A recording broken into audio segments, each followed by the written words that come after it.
For today's lunch, ayan, magpiprito tayo ng fish mackerel. So, ito palang fish ay sa akin at habang itong chicken naman na nakasalang sa aking oven ay ito naman ay kay Lucas. Yes, magkaiba kami ng ulam for today's video dahil kasi hindi siya kumakain ng fish. So, kailangan ko siyang lutuan ng chicken. So, hindi mo talaga yan siya kumakain ng isda or kahit na anong seafoods, hindi yan siya kumakain dahil kasi nga hindi siya sanay, wala kasing dagat sa kanila kaya ayan. Hindi marunong kumain ng isda at takot na takot din yan siyang kumain ng isda kasi nga madami daw tinik. Hay nako. So ayun na nga at luto na yung ating chicken at saka yung fish. Nag-prepare lang ako ng salad. So simpleng salad lang ito. Ito ay lettuce, cucumber at saka tomato. So nilagyan ko lang siya ng olive oil, lemon, and salt and pepper.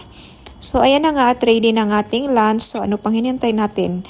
Mag-scoop na tayo ng rice. So, ayan, brown rice para kunyari healthy. Charot. So, maura ni amo ang simpleng lunch. Daghang salamat sa pagtanaw. Bye!